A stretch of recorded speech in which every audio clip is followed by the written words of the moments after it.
예, 자리에 함께 해주신 우리 학생 여러분 반갑습니다. 그리고 송희준 교수님과 우리 박정수 교수님 그리고 우리 최승환 교수님 저한테 아주 좋은 기회를 주셔서 감사드립니다. 저는 충청남도 도지사입니다.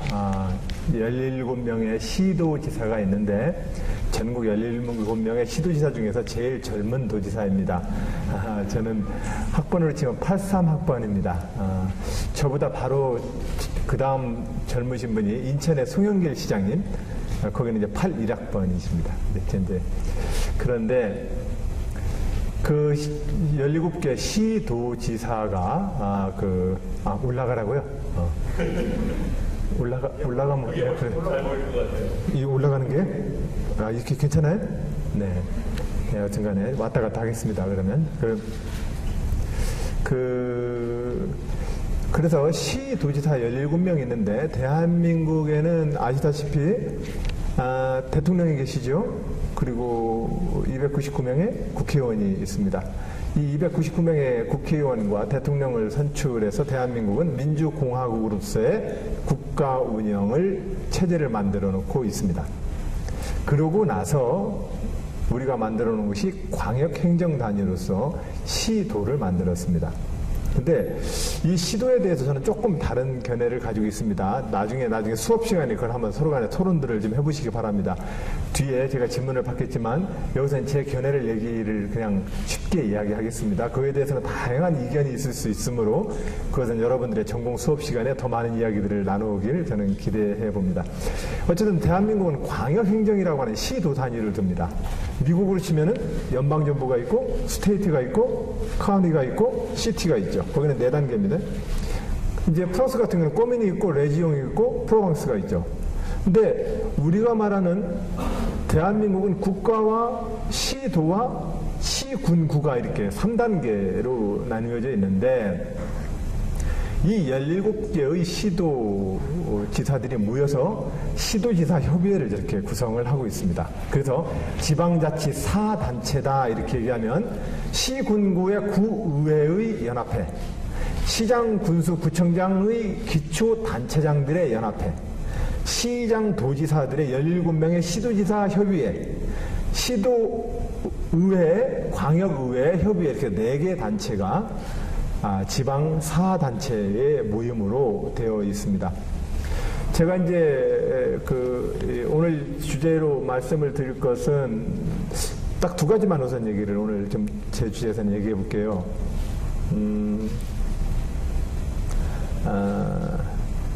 첫 번째로는 대한민국에서 지방이라는 게 뭘까? 이거 한번 서로 한번 얘기해 봅시다.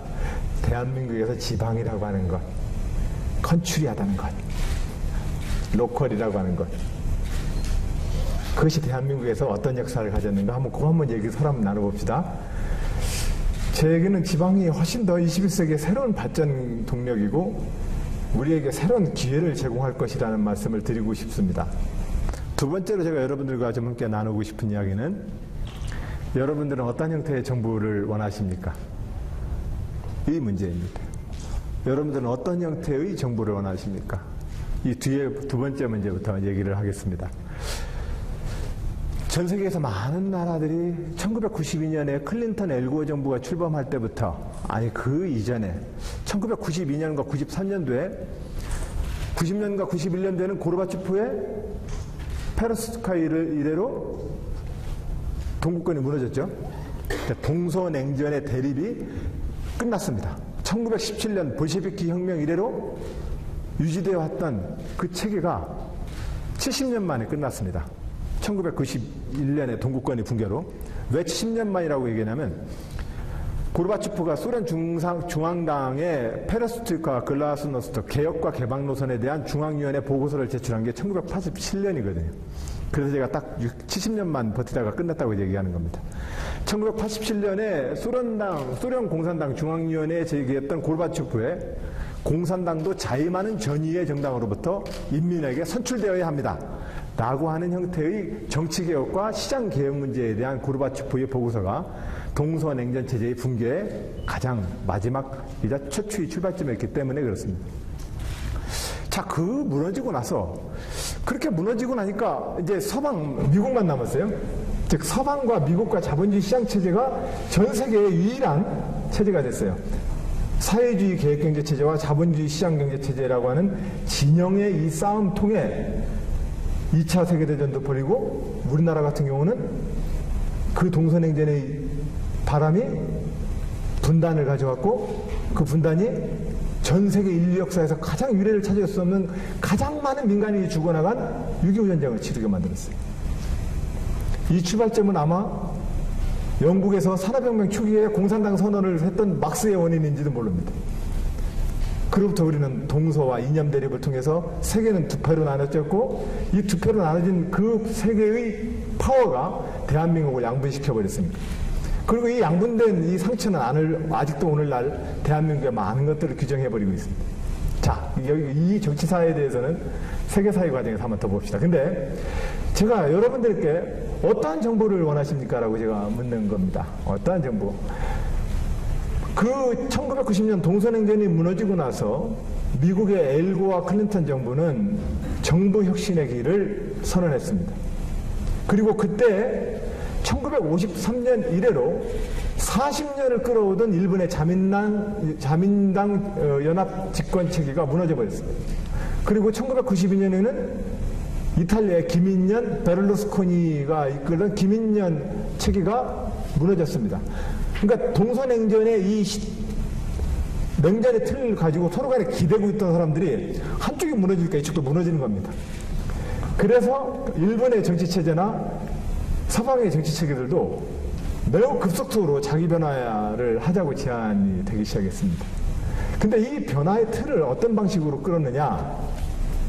다양한 방식으로 이 서방 진영의 정부 혁신의 길을 사람들은 촉구했는데, 이 촉구한 서방 진영의 정부 혁신의 가장 첫 번째 핵심 콘텐츠가 뭐였죠? 효율성 담론. 생산성과 효율성 담론이 서방 진영의 정부 혁신의 가장 키포인트였습니다.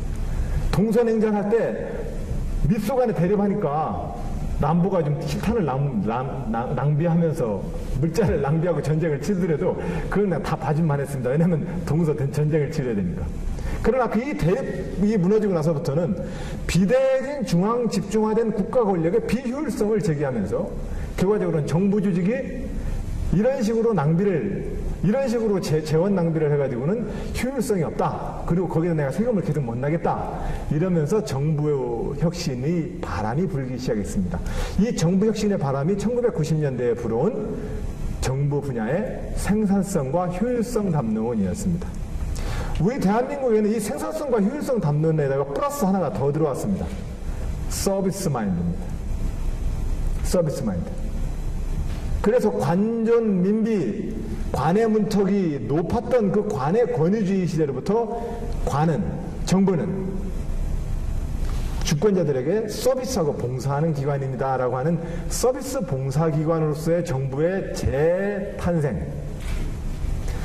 국민이 낸 세금을 가지고 그냥 효율성과 생산성을 생각지도 않고 그냥 주어진 정부 그냥 끊임없이 보도블록 바꿔 갈아 끼우는 정부의 비효율성의 극복. 이 두 가지가 1990년대 전 세계 정부 혁신을 강타했던 두 가지 축입니다. 그런데 좋아요. 그것은 저는 그 시대적 의미는 있었다고 봐요.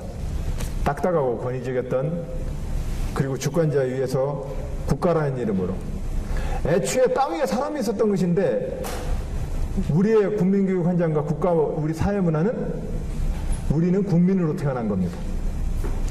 그러나 우리는 국민으로 태어나는 게 아닙니다. 땅 위에 사람으로 태어나는 것이죠. 이 차이에 대해서 좀 이해가 전달되죠? 근데 우리는 국가지상주의라는 의미에서 국민으로 태어나고 그 국가로부터 어떤 전제하고 우리는 국민으로서 이렇게 살아가는 것을 너무 오랫동안 정치문화로 해왔습니다. 그러나 원래는 땅 위에 사람들이 살아가고 그 어떤 필요성에 의해서 국가와 정부를 조직했던 것입니다. 그렇기 때문에 웬만하면 내가 성경에 나오는 십계명이든 아니면 우리가 말하는 도덕과 상식에 대한 도덕론에 입각해서 타인의 생명을 빼앗거나 타인을 폭력으로 때리거나 타인의 물건을 훔치는 것만 아니란다면 기본적으로 그것은 내가 땅에 살아가는 내 권한인 겁니다. 그걸 가지고 너는 이래야 된다, 너는 이래야 된다, 너는 이래야 된다라고 하는 누군가의 권위적 강제나 누군가의 법률적 통제는 사실상 불가능하고 그것은 있어서는 안 되는 일입니다. 그런데 우리는 국가라는 이름으로 개인이 가지고 있는 모든 기본권을 국가에다가 몰빵으로 다 줘버리고 내가 거기다 타서 쓰고 있습니다. 알바비에서 열심히 돈 벌었는데 부모한테 죄다 갖다 놓고 타서 쓰는 겁니다. 자기 통장에다 놓고 자기가 계획해서 쓰면 될 텐데. 그게 우리가 말하는 2000년 동안의 국가와 개인의 역사였습니다. 그런데 이 국가의 역사에서 1990년 동서냉전이 무너지고 서방진영에 나왔었던 정부의 경영 마인드, 생산성, 효율성, 서비스 담론이라고 하는 것은 그 나름대로의 의미가 있었지만은 저는 이제 21세기 각 국가와 정부는 여기로부터 더 나가야 합니다. 여기에 새삼스럽게 헐리우드에서 한동안 무너져버리는 소련의 마피아들이 미국의 안보를 위협하는 핵무기를 빼가지고 그 핵무기와 결사항전하는 람보 영화를 그리거나 심지어 안 되면 이제 저 불량국가 맷을 동원해가지고 할리우드식 미국의 세계적 패권 국가의 이념을 시민에게 교육하는 영화를 만듭니다. 흥행으로도 성공하지만 사실상 어떻게 보면 미국식 애국주의와 미국식 세계주의를 시민들에게 효과적으로 교육하는 영화입니다. 근데 최근에 영화 보세요. 그 영화 이제 그런 영화 안 나와요. 그런 영화는 이제 별로 사람들한테 인기가 없는 겁니다. 다른 형태의 국가의 역할들에 대해서 우리는 이제 새로운 시대에 돌입을 한 겁니다. 실질적으로 우리를 가장 위협하는 것들, 우리를 가장 갈등을 일으킨 것은 동서냉전의 국가적 침략의 행위도 아니요. 국가 간의 무역과 보복관세나 개방통상의 관세나 중상주의나 국가 간의 대항전이 우리의 일자리와 우리의 경제활동을 결정하고 있지 못합니다. 결과적으로 21세기 각 국가는 새로운 환경에서 국가라는 단위의 행정을 지금 이끌어야 되는 현실에 직면해 있는 것입니다. 예전에는 외적으로부터 자국의 국민의 생명과 재산을 지키기 위해서 개방통상과 중상주의와 외교 안보 전략을 쓰고 일 국가 내에서 금융통화와 거시적 경제정책을 통해서 일 국가 내에 산업정책을 쓰고 일 국가 내에서 치안정책을 통해서 경찰과 치안조직을 통해서 도둑놈과 사회적 범죄로부터 선량한 시민들의 생명과 재산을 지키는 이 기본 국가 업무라는 것이 세계화 시대에는 이 모든 영역이 국가 단위의 어떤 역할들을 죄다 세계화라는 이름으로 다 뺏어가 버렸습니다. 그러고 나서 우리는 좀 더 효과적인 어떤 질서를 원합니다. 왜냐하면 지금 우리의 양극화의 문제는 개별 국가에서 해내기 어렵습니다. 각 국가들이 끊임없이 세금 깎아주기 경쟁으로 기업을 유치하고 있는 이 전 세계적인 세금 깎아주기 경쟁을 틀 내에서 기본적으로 효과적인 기업과 시장에 대한 공정거래를 지키는 국가의 역할을 어떻게 더 관철시킬 것인지에 대해서 굉장히 어렵습니다. 그러나 사람들은 이 시장의 삭막해지고 있는 양극화의 문제로부터 나에게 좀 더 많은 정당한 기회가 주어지길 요구합니다. 정치라고 하는 것이 기본적으로 사람들이 바라는 이 공통의 정의에 부응하는 행위가 정치지요. 근데 사람들이 생각하는 이 정의라는 이름의 어떤 정책을 만들기 위해서 정치와 정부가 현재 움직일 수 있는 범위라는 것은 너무 옴짝다싸가지 뭐 할 수 없는 일 국가 내 작은 울타리 안에 다 갇혀져 있습니다. 이 속에서 정부의 영역이 어떤 방식으로 일할 것인가에 대해서 21세기 국가 지도자와 정치 지도자들은 정부 조직을 효과적으로 작동시켜내야 합니다. 현재로서는 정부와 행정 조직은 시장의 각각의 이익 집단과 기업 활동과 자본과 시장의 질서 내에 정부와 공공의 이익이라고 지키는 정부는 거기에 영락없이 포위되어 있는 꼴입니다. 그래서 실질적으로 정부가 효과적으로 하지는 못합니다. 어떤 방식으로 전 세계, 이건 세계화의 영향이기도 하지만 세계화를 안 하고 일 국가 내에서 보더라도 마찬가지입니다. 일 국가 내에서 보더라도 정부가 결정하면 우리는 무엇을 결정해낼 수 있습니까? 정부는 사실상 결정해내지 못합니다. 여론을 결정해낼 수 있습니까? 예전에 클린턴과 힐러리가 미국의 의료보험 개혁안을 놓고 전국 투어 홍보를 다니면서 클린턴이 그날 저녁에 의료보험 메디케어의 헬스케어 문제에 대해서 저녁에 한 2시간 토론을 하면 사보험 회사들이 힐러리가 떠들었던 2시간보다 더 리얼타임에 더 많은 시간을 사가지고 왜 전국민 의료보험을 하게 되면 그것이 더 당신의 권한을 뺏어가는지를 더 홍보를 하고 다큐멘터리를 틀어대버립니다. 대한민국에서 현실적으로 정치와 공공 분야가 국민들에게 이 방향으로 갑시다라고 이것이 옳아요라고 하는 이 합의를 여론을 이끌어낼 만한 수단이 정부와 행정에 지금 없습니다. 박정희 대통령 시절에는 영화관에 가면 대한뉴스라고 여러분들이 추억의 장면 같은 그것을 모든 영화 상영 때마다 봐야 됐고 전두환 대통령 때는 한 달에 한 번씩 반상회 회부를 두고 다 같이 읽어야 됐습니다. 그리고 박정희 대통령 시절에는 이 국가 지침에 반하는 얘기를 하는 사람은 국가 통치라는 이름으로 좀 몰래 잡아다가 두드려 패게 됐어요. 말 안 되는 기업들은 세무조사를 국세청으로 해서 세무조사도 했습니다. 그러나 민주주의화된 국가 내에서 정부가 실질적으로 다양한 이해 당사자들이 충돌하고 있는 국가 공동체의 사회 내에서 여론을 하나로 이끌어갈 수 있는 수단이 없습니다. 어떻게 하겠습니까? 우리 모두는 각자의 이기심에 기반해서 시장적 질서를 통해서 우리는 살아가지만 그 시장적 질서가 각자의 이기심이 모두의 공공선으로 좋은 결과로 만들 때도 있지만 그 각자의 이기심을 제어하고 공공의 선을 위해서 각자의 이기심을 줄이는 어떤 제도적 장치도 우리 인류사회는 늘 요구받아 왔습니다. 이 역할을 정치가 해야 되는데 이 정치가 또 이 역할을 정부가 해야 되는데 이 정치와 정부 부분이 이것을 이끌어낼 수 있는 힘이 가면 갈수록 줄어듭니다. 그러니 예전에 참여정부 때 노무현 대통령은 이미 국가의 권력은 시장한테 넘어간 것 같습니다라고 얘기한 거죠. 그 얘기를 두고 어떤 분은 노무현 대통령이 삼성이나 대기업한테 포위당해서 저런 얘기한 거다 이렇게도 곡해를 하시던데 일반론으로 그런 겁니다. 일반론으로 정부와 국가 권력이 시장과 시장의 이익에 정부의 권한이 사실상은 이제 권력이 넘어간 것 아니냐. 제가 그래서 늘 예를 들죠. 지난 이명박 대통령 때는 어느 대학교에 강의 가서 칠판에다가 이렇게 썼어요. 이명박 여기다가 실명은 하지 맙시다. 대기업의 땡땡땡 회장. 자 얘들아 너희들 줄 선 사람은 어디로 줄 설래? 대통령한테 줄 선 사람 아무도 없더라고요. 결과적으로 국가와 정부가 할 수 있는 힘이 바로 여러분들이 이 칠판에다가 한번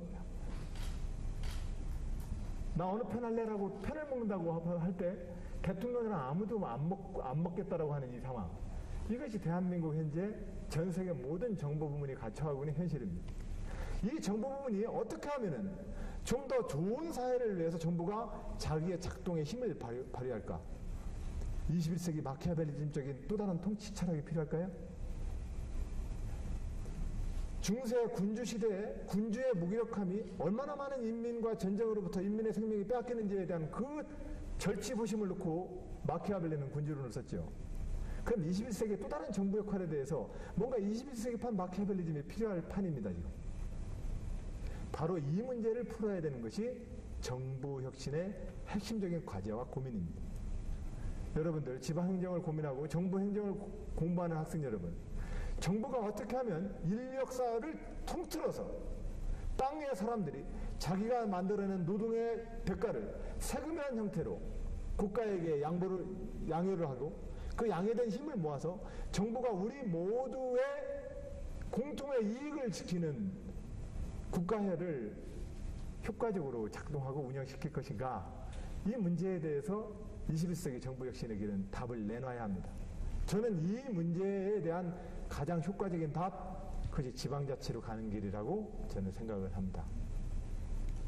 이 지방자치로 갈 때라야만 민주주의가 효과적으로 작동하고, 민주주의가 효과적으로 작동해야만 그 국가의 경제적 번영과 종합적인 발전이 가능하기 때문에 그렇습니다. 우리는 민주주의 초반 단계에는 내가 오래 죽을 때까지 내가 다 해먹을래, 힘센 사람, 나 같은 사람이 혼란과 갈등과 분열을 극복시켜서 내가 현실적으로 국가 공동체를 끌고 가는 힘을 유지시켜내야 돼 라고 하는 이 힘으로부터, 이것이 봉건제고 군주제고 독재입니다. 이 시대로부터 보편적인 사람들의 토론과 합리와 합의를 통해서 국가 운영이 돼야 된다는 거, 이게 민주주의입니다. 이것을 보장하는 제도적 틀이 뭐죠? 선거제도입니다. 이 선거제도가 여론정치와 선거제도를 통해서 민주주의가 관철되려면 당연히 국민의 기부권과 언론, 출판, 집회, 결사의 자유라는 헌법적 권리가 기본적으로 보장이 되어야만 선거제도가 유지가 되고, 또 선거제도는 반드시 국가기관의 공정성과 중립성이 지켜져야만 선거제도는 작동합니다. 그리고 선거제도가 작동할 때라야만 비로소 주권자의 여론이 인체로 비유한다면 피돌기가 그제서야 시작되는 겁니다. 그래야 인체도 건강해지고 국가도 건강해집니다. 자, 여기까지가 20세기까지 우리가 인류사에서 만들어 놓은 민주주의의 전진을 위한 우리의 노력이었습니다. 그러나 국가 권력자와 국가의 의회와 상권 분립과 국민의 기본권만 가지고는 안 됩니다. 21세기 민주주의는 더 한 발 더 나가야 합니다. 더 나아가는 핵심, 20세기까지의 민주주의는 for the people, by the people, of the people이라고 하는 주권 재민의 원리였지만, 지금은 모든 권력이 국민으로부터 나온다라고 하는 것을 선언하는 것에 더 나아가서 모든 주권 행위는 국민이 함께 해줘야 된다는 함께의 시대로 가야 합니다. 이 함께의 시대로 나가지 않는 이상 우리가 말하는 좋은 자본주의 시장 경제 질서도 안 만들어지고 착한 소비, 공정거래 이런 거 안 만들어집니다. 어떤 방식으로 민주주의가 함께라고 하는, 주권자가 함께라고 하는 새로운 국가 운영의 실체로 만들어질 것이냐, 이것은 다행스럽게도 정보통신과 과학기술의 발전으로 말미암아 우리가 주권자들이 민주주의를 실현할 수 있는 아주 섬세하고 촘촘한 제도적 설계를 가능하게 만들었습니다. 사실은 피플이, 사람이 주인이라는 사상은 언제 어디서나 다 있어 왔습니다. 그것을 제도화시키는 방향이 달랐을 뿐입니다. 그렇기 때문에 민주주의가 고대 아테네만 있었다고 주장하는 것도 대체로 잘못된 주장입니다. 민본주의 선언은 600년 전 정두전 냈던 선언이고, 그것에 따라서 정두전의 서문을 통해서 이미 정두전도 선언했던 군주의 한계와 신권의 한계와 그 속에서 근본으로서의 민권의 본질을 선언했었던 그 선언. 그러나 그것이 제도적으로 어떻게 설계되고 시공되느냐의 문제는 좀 다른 문제입니다. 그러다 보니 어떻게 합니까? 임금님 제발 선정을 베푸소서 호소하는 거고, 안 되면 민심은 천신과 같아서 언제든지 역성혁명이 가능합니다. 맹자. 이렇게 해서 이 뒤집어지는 논리 순환고지를 만들어 놨습니다. 이 순환고지를 만들어 놓다 보니까 얼마나 많은 사람들이 사화, 난을 통해서 죽어나갑니까?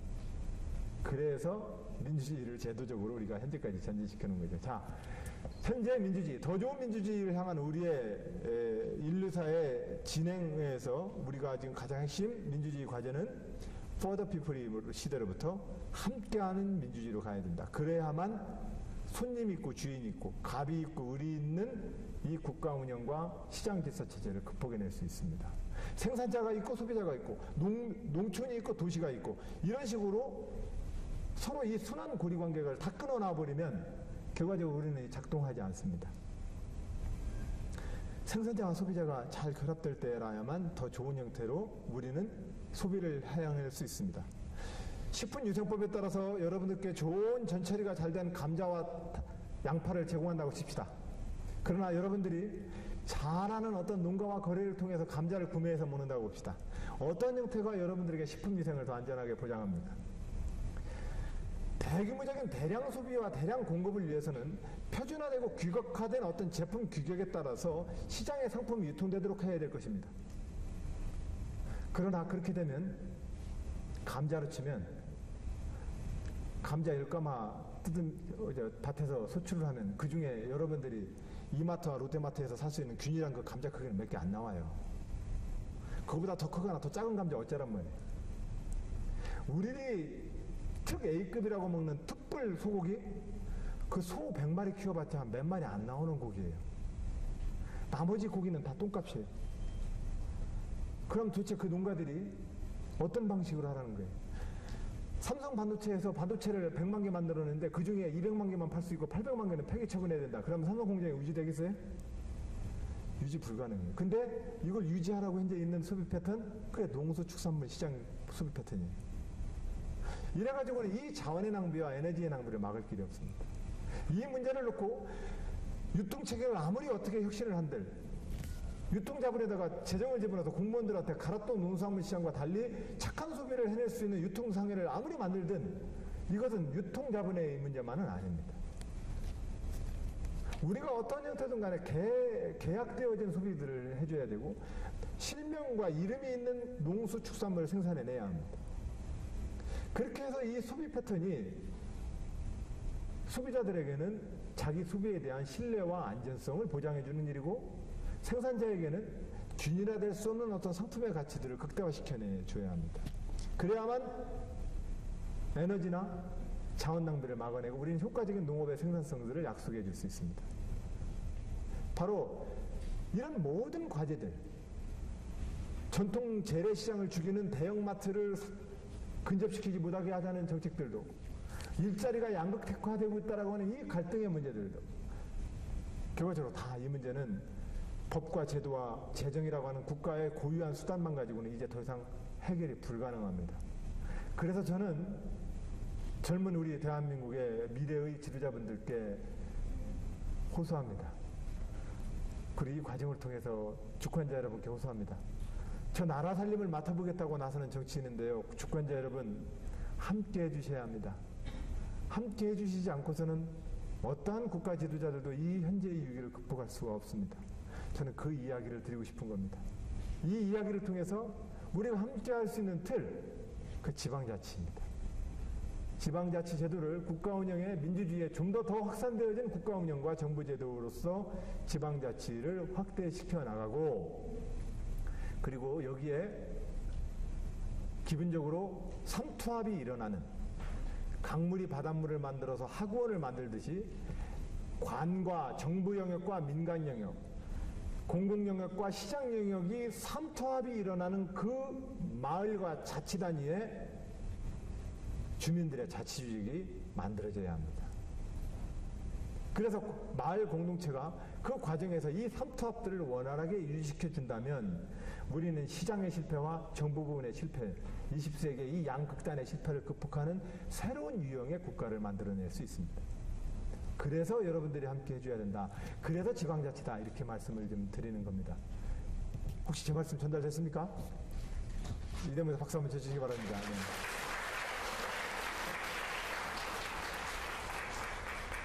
도지사 돼가지고 갑자기 중앙정부랑 맞서가지고 지방도 권한 줘! 이 얘기를 좀 하고 싶어서 드리는 말씀이 아닙니다.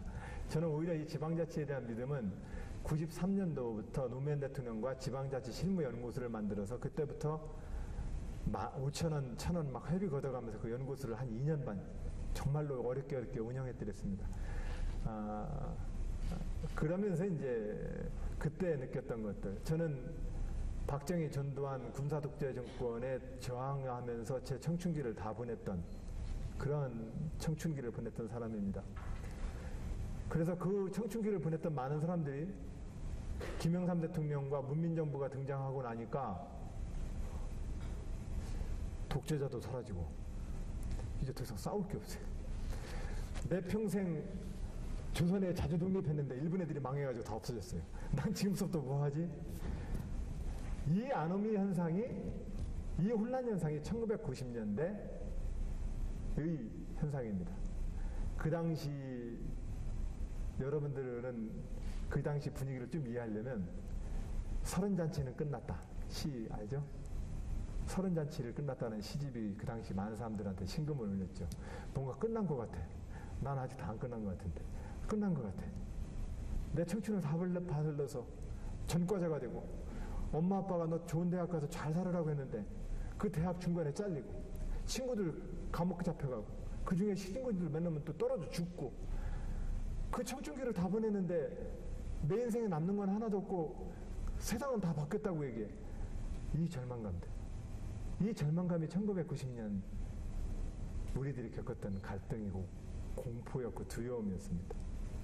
그래서 많은 우리들의 친구들은 에이 이제라도 늦지 않았어. 신림동 가서 막 고시 공부하고. 그래서 많은 또 친구들은 변호사도 되고 또 거의 이 세상살이에 대한 막차탄 기분으로 다 그 공경에 뛰어들어 버렸죠. 잘 살아보세요. 돈 벌어세. 당한 그 경쟁에 막차탄 마음으로 막 다 허겁지겁 다 뛰어들었어. 그리고 또 많은 사람들은 뭐야? 아직 혁명의 시대는 안 끝났어. 난 계속 할 거야. 이러면서 더 왜곡이 돼버리고. 또 일부의 사람들은 아니야 이제 정치운동도 시민운동 아닌 것 같아. 나는 그냥 공동체 생협운동 할래. 그게 근본주의 운동으로서 좋은 것 같아. 그래서 또 이제 일부의 사람들은 시민운동으로 가고 일부의 사람들은 근본주의나 생협운동으로 갑니다. 이게 80년대에 대한민국의 지층이 한번 흔들리면서 만들어낸 그 마그마가 바다를 향해서 나갔던 샛길들의 유형입니다. 그 샛길들의 어떤 유형하에 저도 좀 떠밀려와서 여기 현재 도지사를 좀 하고 있는 겁니다.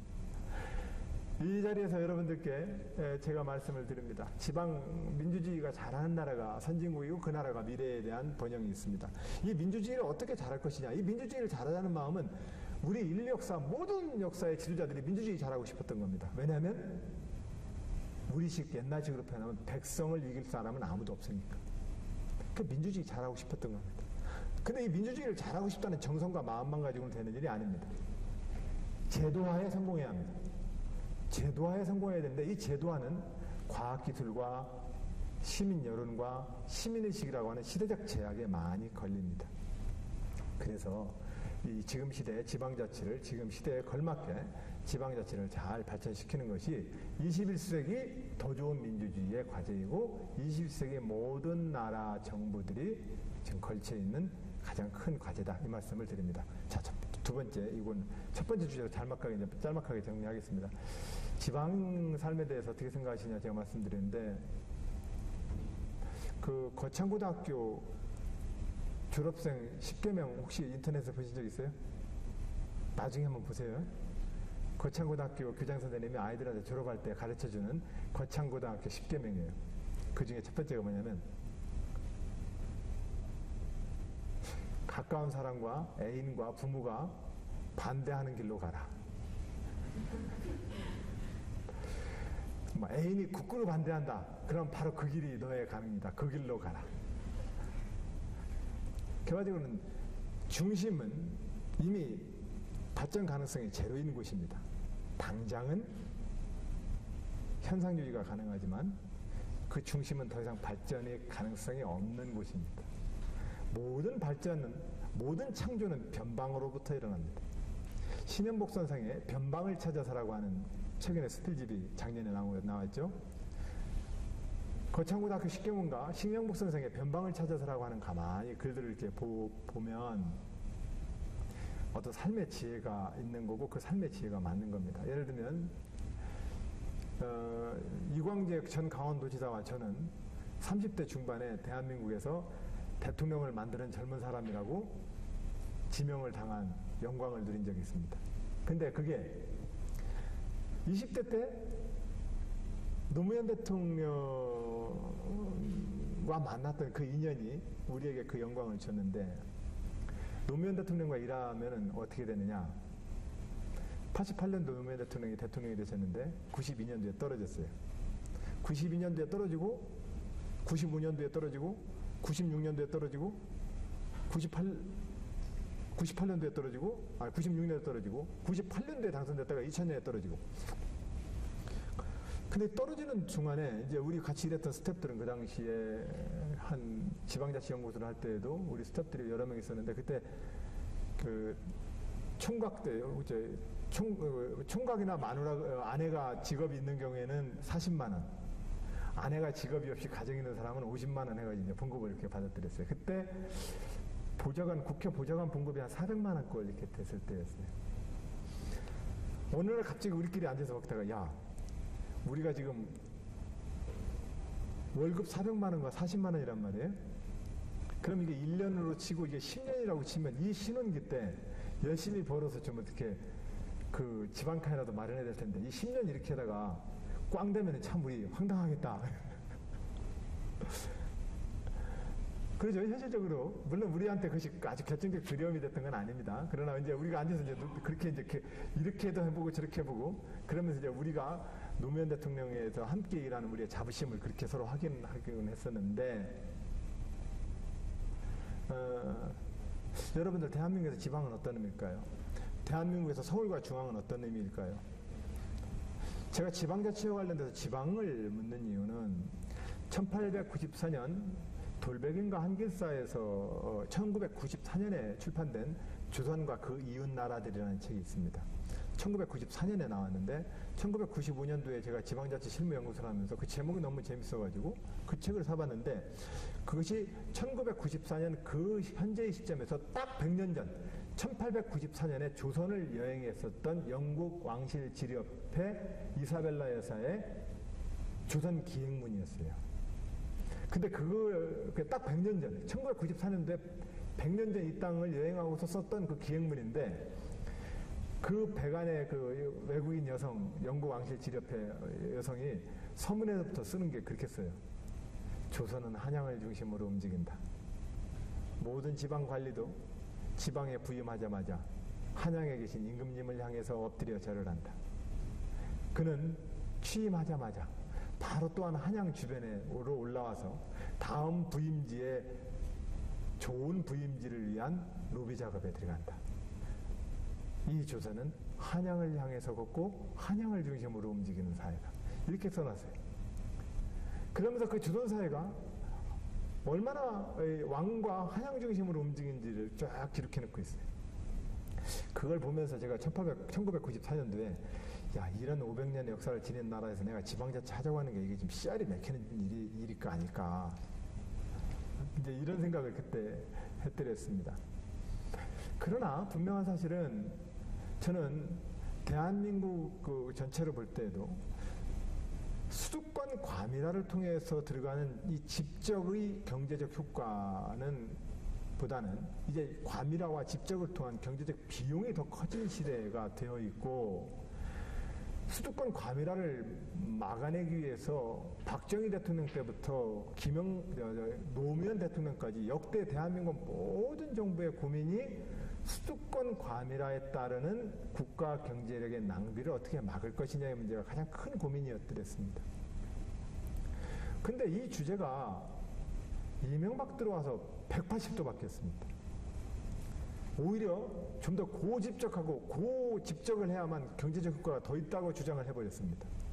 그리고 그것이 왠지 사람들에게 아무런 저항 없이 다 동의가 돼버렸습니다. 그래서 많은 사람들이 수도권에 대한 규제 완화를 다 허용해 줬습니다.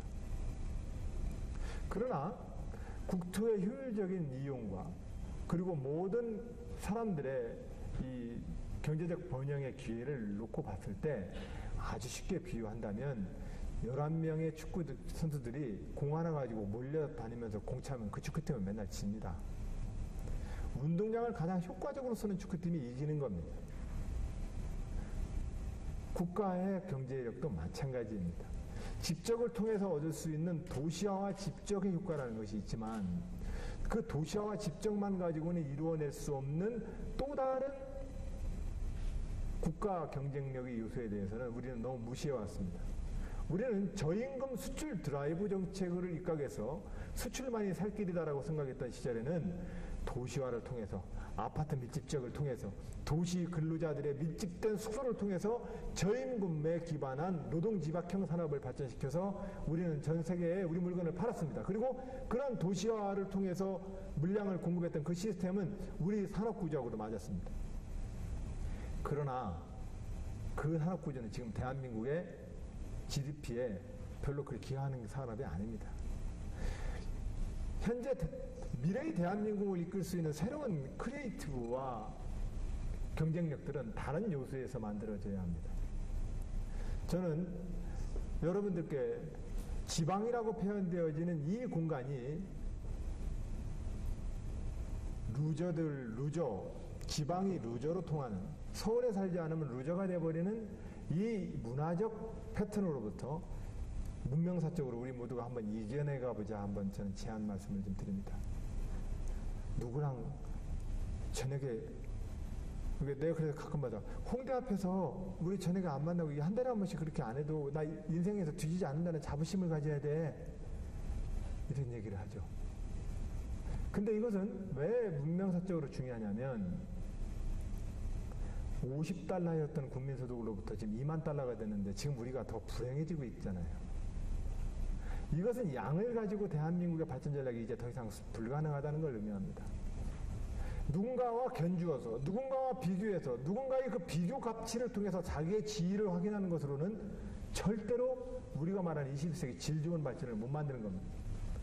누구와 견주어서 비교되어지는 내 위치값을 가지고 발전의 가치를 이야기하는 사회가 그동안의 우리 사회였다면, 그것이 물질과 산업화 시대의 성장 전략이었다면, 지금서부터 창조경제라고 얘기한다면 새로운 선진국에 더 이상 삼성 같은 경우도 일본 거 카피해가지고 못 따라 배우는, 더 이상 산업 경쟁력을 못 얻는 시대가 되었다면, 정말로 창의력이 필요하다면 우리 대한민국 자체가 누구한테 견주어서 누구랑의 비교를 통해서 비로소 내가 자부심을 느끼는 그 경제성장과 문화적 치로부터 우리가 벗어나야 합니다. 바로 그것을 벗어나는 이 문명사적인 전환이 지방화에 있습니다. 그래서 그렇게 한번 가보자는 거죠. 그래서 이 지방과 지방의 의미를 다시 한번 우리 역사에서 다시 한번 되새겨보고, 그리고 지방자치가 더 좋은 민주주의를 향한 대한민국의 새로운 동력이 된다는 말씀을 꼭 좀 드리고 싶습니다. 우리 미래의 젊은 지도자 여러분, 이 상태로 제가 여러분의 선배로서 대한민국의 민주주의 정치인으로서 이 상태를 최대한 유지하면서 여러분들한테 바통을 이어드리겠습니다. 후퇴는 안 시키겠습니다. 여러분들이 여기서 더 한 걸음 더 나아가서 대한민국이 인類역사에서 고려 금속활자가 세계 최초의 제품이었다고, 우리가 금속 인쇄술이었다고 자랑하지 않습니까? 여러분들 세대에는 대한민국의 민주주의와 국가운영의 지도력과 인문 정신이 세계 최고였다라고 하는 인류사의 기록을 우리가 한번 남겨보자. 저는 그게 우리 미래의 대한민국이 인류사에 한번 그렇게 서보는 것이 제 소원입니다. 여러분들이 같이 이어가 주시길 바랍니다. 고맙습니다.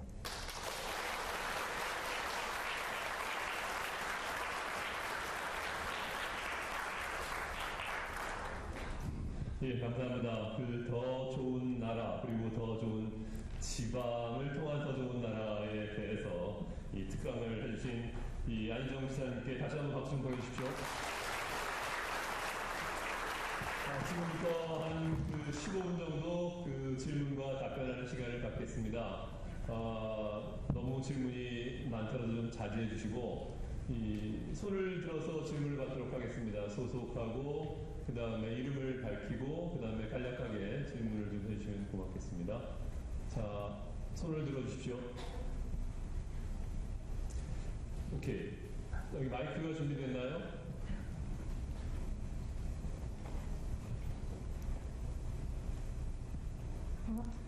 네, 안녕하세요. 저는 시대사협의회 SNS 대학생 홍보단 있고요. 더 좋은 민주주의 연구소에서도 활동하고 있는 서울여자대학교 김가영이라고 합니다. 반갑습니다. 네. 아까 지사님이 말씀하시길 이제 20세기까지는 이제 주권쟁이라면서 주권이 국민으로부터 나오는 것에 대한 어떤 확신의 시대였다면, 이제 21세기는 이제 함께 해야 하는 시대고, 이제 지방자치를 함께 하자고 하셨는데, 사실상 제가 청년층으로서 이제 많은 활동을 해보면서 사실 기여할 수 있는 게 많이 없었고, 그런 기회를 잡기도 참 쉽지 않았다는 고민이 있었거든요. 그래서 함께하는 방법이 어떤 것이 있을지, 어떻게 하면 그것을 찾을 수 있을지 좀 간략하게 말씀해 주시면 감사하겠습니다. 예. 어떻게 진행할까요? 질문을 한 2개 정도 이렇게 2-3개 묶어서 가볼까요? 예. 그 옆에 계신 분. 네, 불풀이 정치연대 대표이사입니다. 예. 네, 오늘 굉장히 아픈데도 도지사님 강의 들으려고 택시 타고 왔는데 굉장히 잘 왔다는 생각이 듭니다. 감사합니다, 저는. 네, 역시 말씀 참 잘하시고 강의 너무 좋았습니다. 근데 지방 도정을 맡아서 하실 때 혹시 중앙정부에서 내려오는 안건하고 상충될 때가 있을 것 같아요. 집안의 토색상. 그리고 또 중앙정부에서는 전반적으로 또 전국적으로 시행될 그런 제안들이 있을 텐데 가령 상충될 때 어떻게 논의해가지고 이제 도정에 맞게 그게 절충이 되는지 안 그러면 무조건 중앙정부에 하다란 것은 그대로 따라야 되는지 그럴 경우에 굉장히 곤란할 것 같은데 어떻게 하고 계시는지요? 네, 고맙습니다. 네. 함께 할 수 있는 방법에 대해서는 어떤간에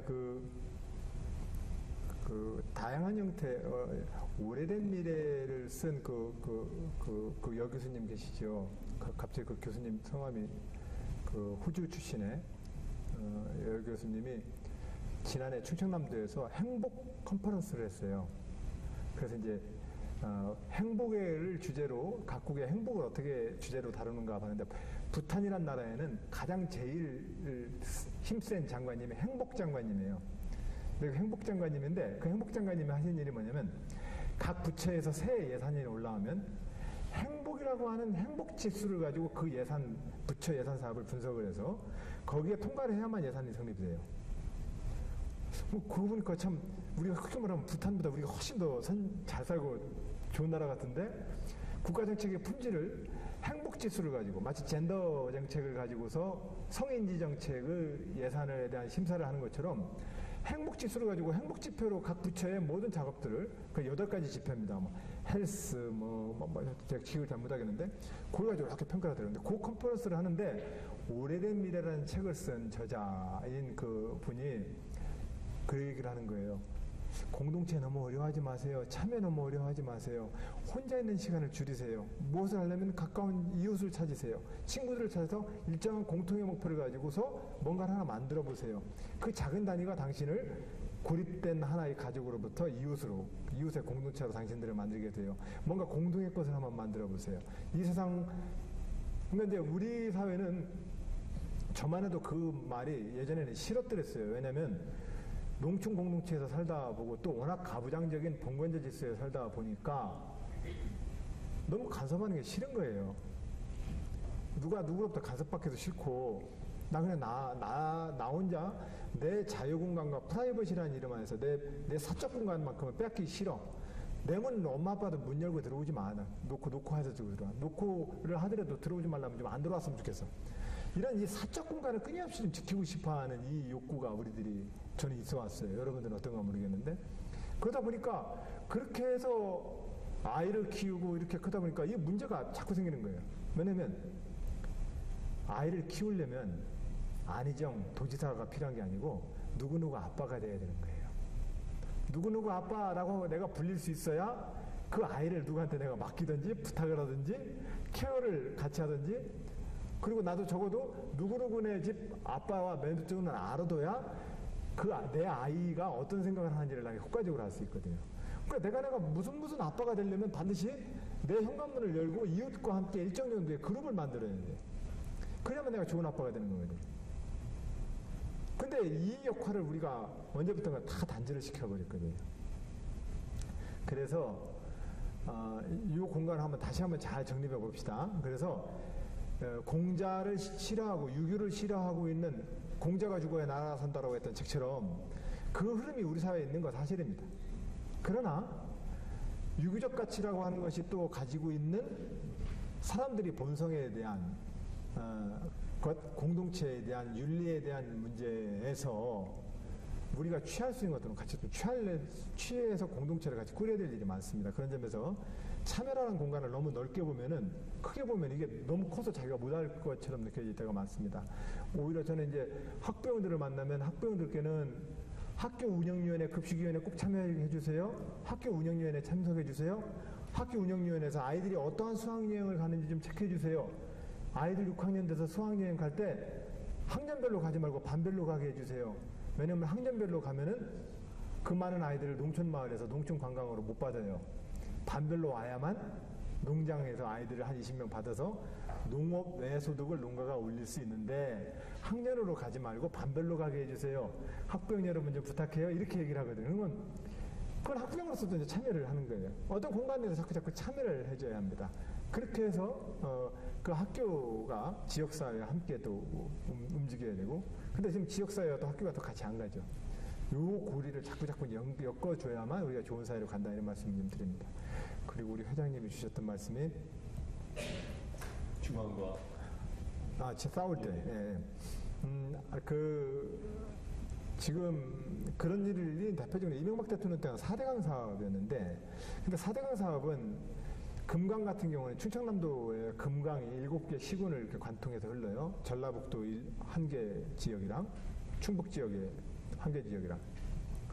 근데 사실은 그건 국가 하천이라 국가가 관리하는 하천이에요. 그러니까 도지사는 권한이 없다는 거예요. 그리고 지난 여름에 또 붕어가 막 떼죽음을 당했어요. 그래가지고는 금강에 붕어가 난데없이 떼죽음을 당하니까 이제 지역에서는 도지사가 뭐 하냐고 이제 그래요. 근데 사실은 금강유역환경관리청이나 국토지방관리청에서 금강을 관리하기 때문에 도가 독자적으로 거기 가서 뭐 띄우고 그렇게 조사한다고 하기는 사실상 좀 껄쩍지근해요. 그럼 뭐 해가지고 이렇게. 그래가지고는 그러니까 이제 그것도 너무 각 지방청에 또 관계도 있는데 그거 막 그게 싸우고서 될 문제가 아니거든요. 그래서 가능하면은 이제 우리가 절차에 합의를 좀 해내면 좋겠고요. 절차에 우선 저는 합의하려고 그러죠. 4대강 사업도 금강이 국가 하천이므로 국가가 관리할 권한이 있다. 도지사는 빠져라. 이렇게 얘기할 수 있어요, 국가가. 하지만 금강은 충청남도를 대표하고 있는 도지사 입장에서는 지역의 가장 대표적인 강이기 때문에 거기에 대해서 내 발언력도 존중을 받아야 돼요. 근데 이제 이것을 조화를 해줘야 되는데 저는 그때 조화 있게 제 의견이 반영받지 못했어요. 저는 그때 이명박 대통령 때 대통령이 그렇게 하고 싶어 하는 사업이니 그럼 해보세요. 근데 그냥 타협안을 한번 해봅시다. 우리 금강에 보를 3개를 만들고 있는데 우선 올해 1개 후딱 해본 다음에 그 다음에 BOD나 수질 관련 보고 여름 홍수 때 물 받는 거 좀 보면서 역행 침식까지 본 다음에 문제 없으면 그 바로 추가로 합시다. 이렇게 절차를 좀 밟아가면 우리가 갈등을 좀 줄이지 않을까요?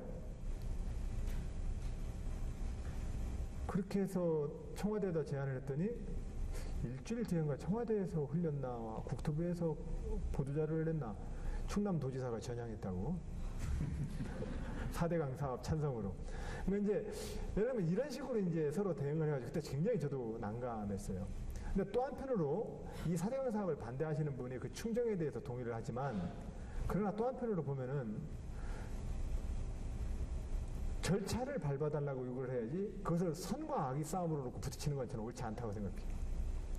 미래의 문제는 선과 악인지 우리가 알 수가 없어요. 또 이 세상 일은 선과 악이 있다고 생각하는 것도 여전히 좀 잘못이에요. 다만 너랑 나랑 견해가 다를 뿐이에요.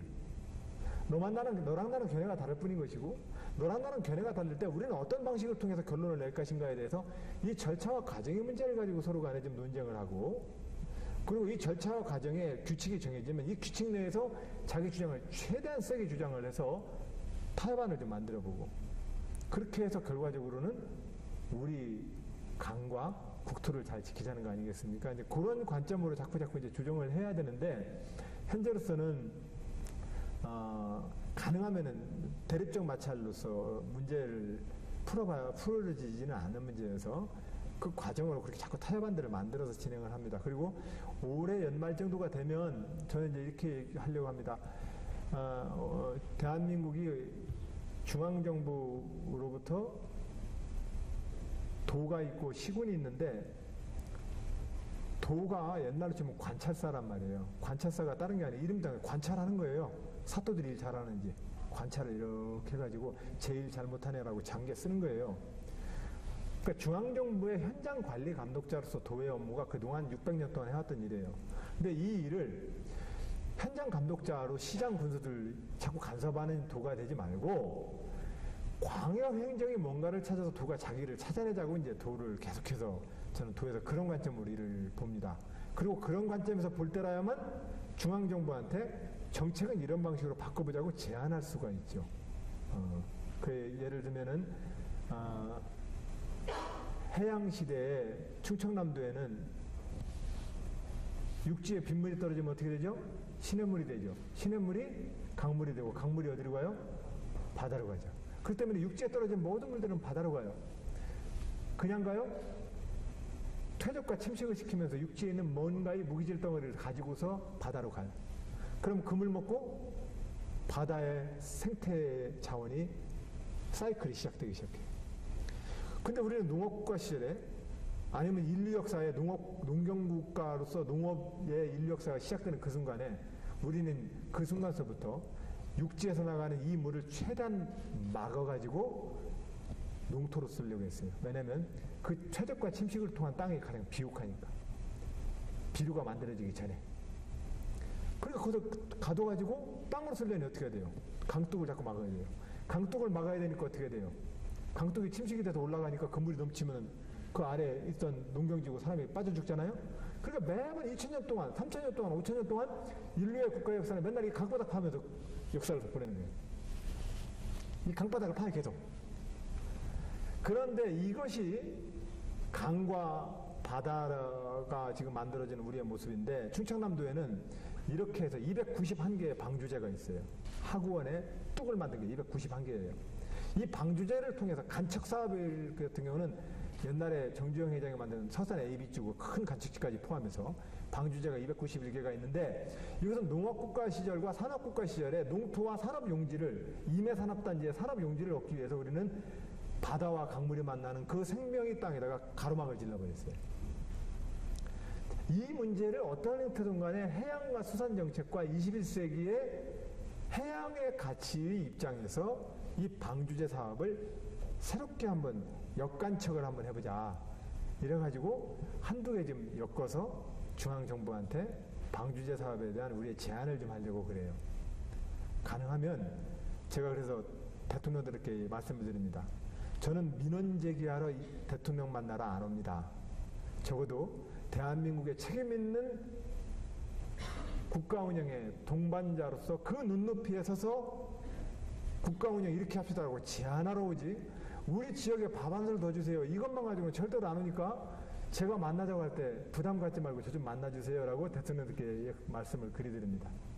그렇게 해서 지방정부가 국가 운영에 효율적인 정책 제안들을 하려고 노력한다는 말씀 좀 드립니다. 예. 예, 감사합니다. 자, 한 2사람만 더 받고 이 Q&A 시간을 마무리할까 합니다. 지금 이제 경쟁이 좀 붙을 것 같은데, 저기 김혜진 학생, 저기 마이크 좀 주시죠.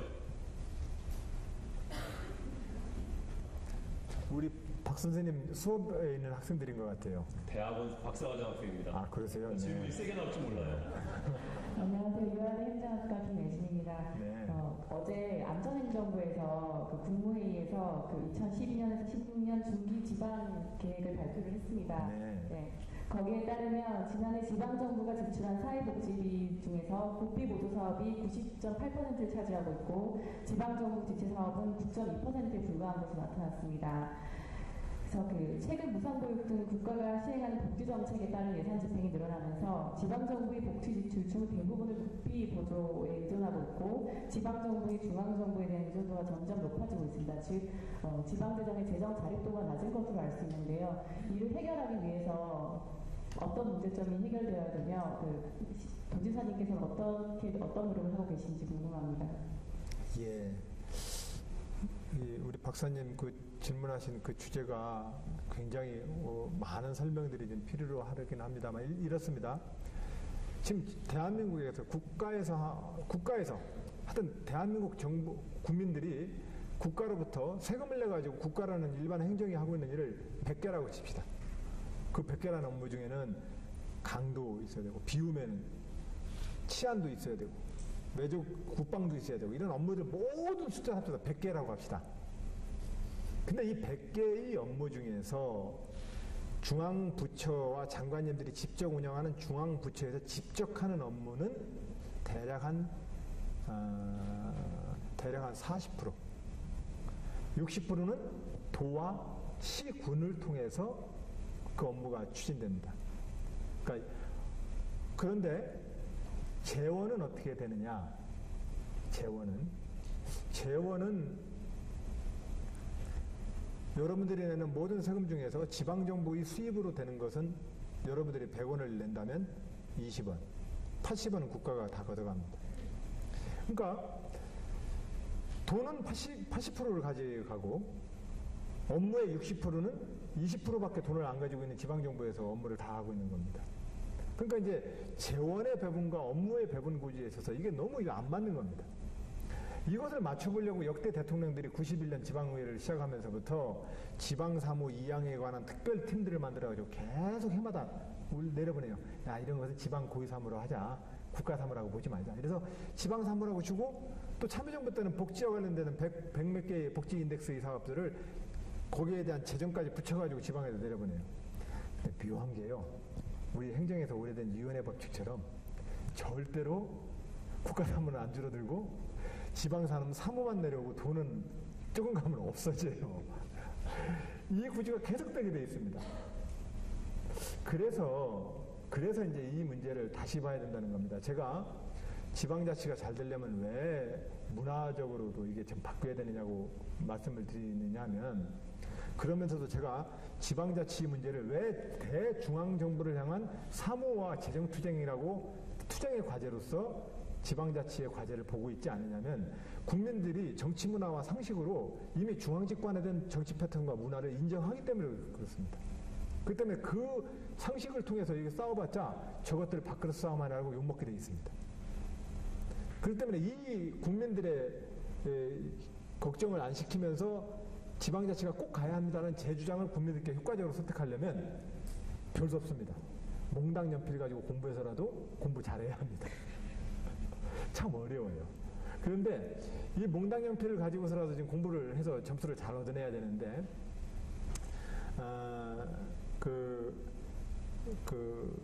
지금 현재 저는 그래서 중앙정부랑 권한쟁의와 재정 문제를 가지고 많이 안 싸우는 편입니다. 왜냐면 그 싸움 해봤자 국민들이 볼 때는 들어도 좀 머리가 골이 아프고 가만히 들어보면 그래가지고 지 권한 더 갖자는 얘기로밖에 안 들으시거든요. 그러니까 그런 국민들한테 국가든 어른이든 다 똑같아요. 원리는 어렸을 때 형이랑 싸우는데 엄마 형이 나 약 올렸어 이래봤자 둘 다 혼나요. 국민을 부모라고 생각한다면 국민을 주권자로서 이 시대의 모든 가장 최고의 권위 있는 결정을 국민이 한다라고 우리가 인정한다면 그 국민들이 이 쟁점을 어떻게 바라볼 것인지를 다시 생각해 줘야 돼요. 그걸 우리가 논리적으로 설명한다고 해서 국민들 그 5천만 명의 국민의 여론을 한꺼번에 못 바꿔내요. 그런 점에서 저는 지방정부가 어떤 형태로든 간에 가장 효과적으로 어떤 상태에 대응할 준비를 하고 있어야 된다. 마치 임진왜란 전에 이순신이 자기 부하들을 훈련시켜내듯이.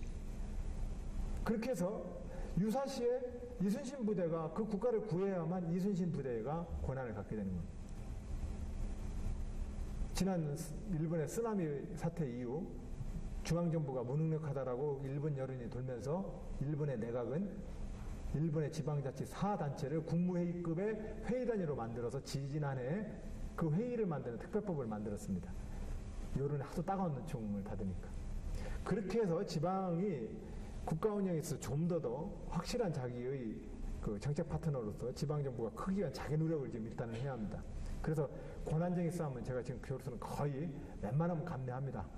그 동네 형들이 어렸을 때 보면 대보름날 동네 형들이 돈 10,000원 주면서 야 여기다 오징어 한 축 사오고 소주 한 20병 사오고 그럼 10,000원 가지고 사와야 합니다.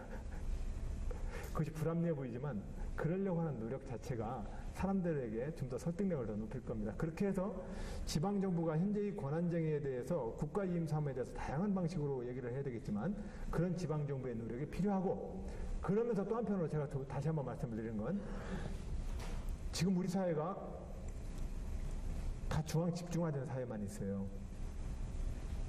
전국을 상대로 해서 신문을 팔아야 되는 언론사, 전국을 상대로 해서 신문을 팔아야 되는 언론사가 지방 언론과 지역 언론이 성장하는 것이 자기 이익에 부합되는 일이 아닙니다. 그러니 당연히 그분들은 존재 자체가 지방 자치를 찬성할 수가 없는 겁니다. 이것뿐이 아닙니다. 우리 사회의 모든 것이 그렇게 되어 있습니다. 모든 대기업의 본사의 78%가 다 서울. 대학은 말았거든요. 대학. 그러니까 사실은 이런 전국을 하나의 시장으로 놓고 전국을 하나의 시장으로 놓고 자기의 존재 기반을 삼고 있는 분들이 현실적 파워가 다인데 그 속에 놓고 지방 복권하자고 하는 사람들을 좋게 말하는 이야기가 들릴 리가 없습니다. 그러니 해마다 참 한심하게 해외 호화 여행이나 갔다 오고 호화 청사나 짓고 낭비성 외유나 다니고 아주 간간히 한 번씩 터뜨리죠. 그래가지고 지방자치는 정말로 몹쓸 제도라고 하는 거 인식을 줘요. 그래 이미지를 계속 주는 겁니다. 그러니까 사실은 이 상태에다가 지방자치가 뭐라고 얘기를 하면 국민들이 볼 때에는 아이고 저거 또 싸움지다 이렇게 하거든요. 그럼 이 상태에서는 이 비기기 싸움이 돼버리면 절대로 동생이 형이 될 게는 없어요. 동생이 형이 되려면 더 참아야 돼요. 더 참아서 어떤 문제에 대해서 자기 입증되는 어떤 실력을 만들어내기 위한 노력을 해야 됩니다. 저는 그 각오로 지금 지방자치를 하고 있습니다. 네, 고맙습니다. 대단히 감사합니다. 자, 나부터